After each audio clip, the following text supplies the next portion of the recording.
Sigsag ng tagboat, oh. Pinakuha niya ng sentro talaga.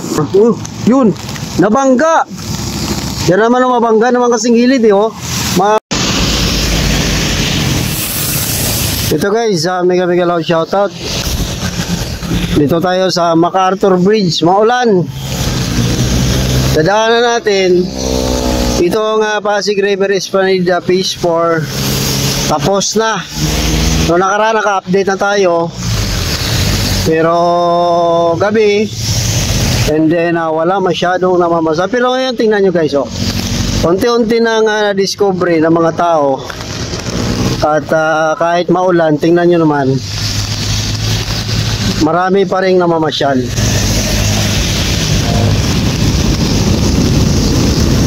So naalala ko nung nakaraan, dito lang tayo palagi nag-update yung under construction. Actually ito naman guys, hindi pa totally tapos.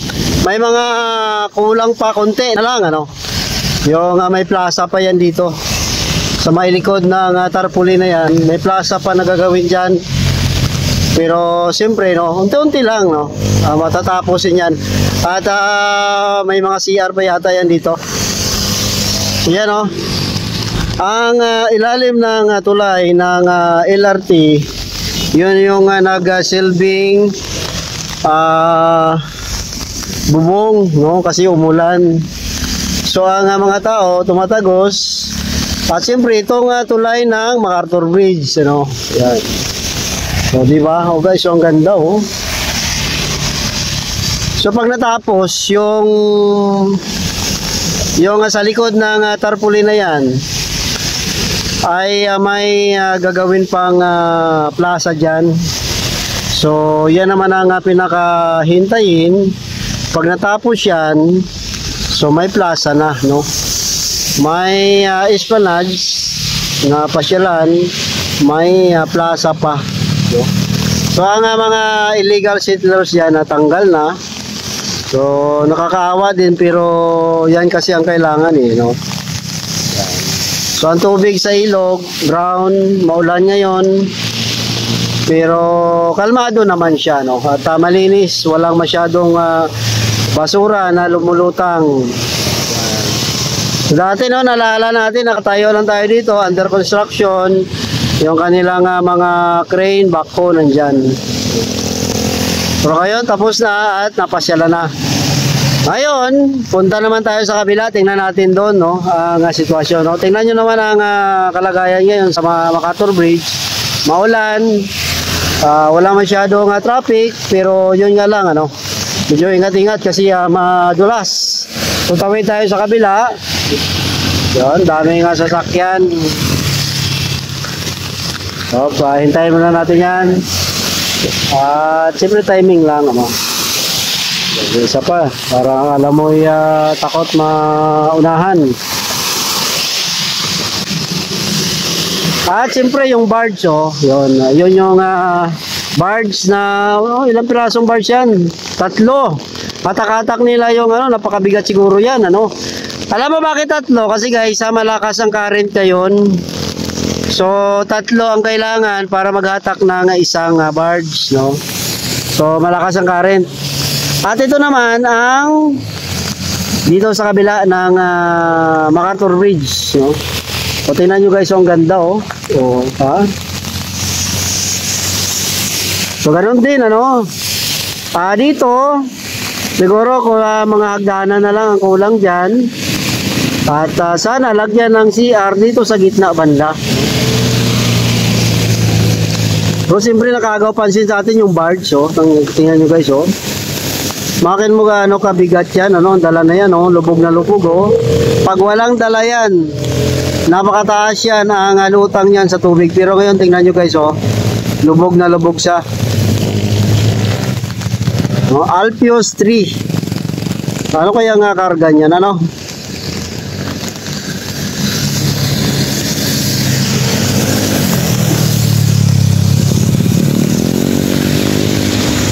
So yung MacArthur Bridge naman, ito nga sitwasyon dito ngayon. Yan.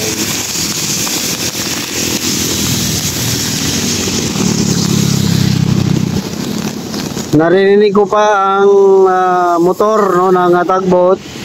Talagang grabe ang trabaho niya, no? Kasi alam nyo, sinisintro nila yan kasi may poste yan dyan. Kung hindi nila isintro yan, baka magsigsag at mabanggang gilid yan at delikado, no? Hindi basta-basta ang bigat niyan.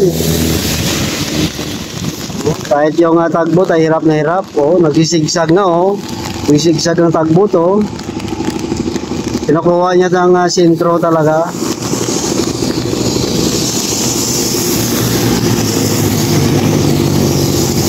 Sigsag, nagsigsag. Ano nangyari dyan?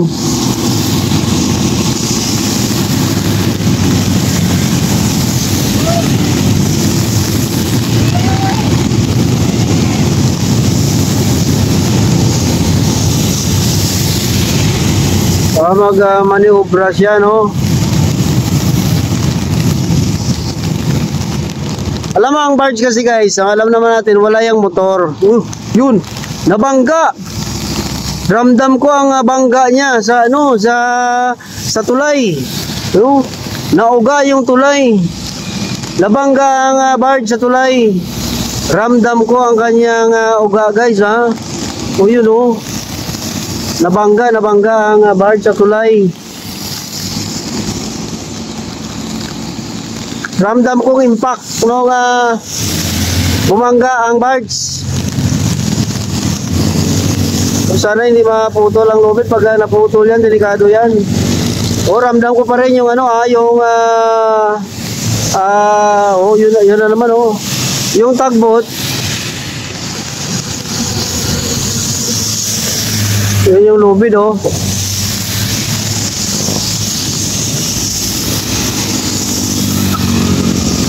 Ano nangyari? Ba't natigil dyan? Kaya kanina parang naghihirap siya,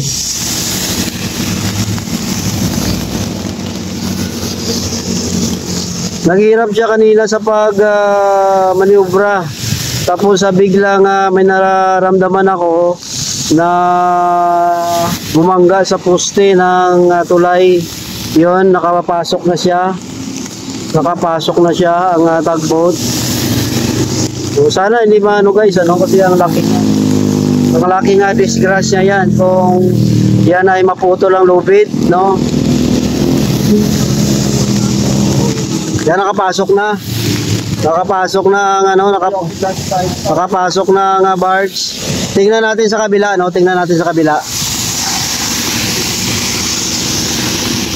Tingnan natin sa kabila. Maya na lang tayo mag-update sa Esplanade. Ito muna yung barge ang ating update. Yung parang akala mo takot unahan. Tingnan natin dito sa kabila. Tayo na, nakalabas na, no? So, buti na hindi naman naputol yung lubid. Kasi nauntog siya, nabangga siya sa pundasyon, Kasi ang tulay guys, tingnan nyo yung tulay niya, may pundasyon yan. So, dyan siya nabangga, Pero ramdam ko pa rin, kahit ako nandito sa taas, ramdam ko yung pagkabangga niya. Subuti nila naputol yung lubid, kasi kung naputol ang lubid, naku po, ang hirap na ulit itali yan. Or siguro may extra naman sila at pwede naman nilang itali ulit, So ang laki niyan makin mo bigat niyan, buti kung balsa lang yan na saging,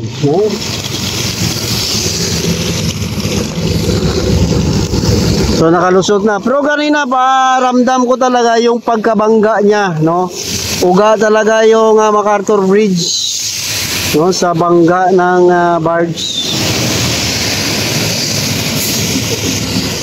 So yun na, okay na. Kaya pala kanina, hirap na hirap yung isang tugboat sa kakamaniobra kasi hirap siya magkuha ng sintro, O kahit nga doon, hirap siya, tingnan nyo guys, So, hirap na naman siya. So siya yung kuha ng sintro. Yung pangatlong barge. Yan naman mabangga naman kasing gilid, Mababangga na naman ang gilid, mababangga ang gilid. Kung hindi niya ano yan, muntik na naman bangga ang gilid kaya sumisigsag siya, muntik na naman bangga ang gilid. Kaya sumisigsag pala siya. Kunting-kunti na lang. Mabangga na naman siya. Kaya sumisigsag siya. Hirap na hirap sila pa akyat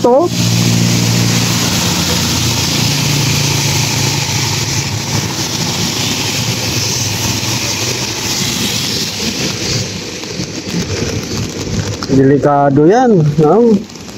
Ikaw anong karga niyan? Baka chemicals yan, or ano ba? Mga liquid siguro yan, ang karga niyan. So, delikado, di ba? Yan guys, ang update dito sa ating Makatubig. Salamat guys. So guys, pa-like and share po ng ating video. Sa hindi pa nakasubscribe, please subscribe. Salamat po.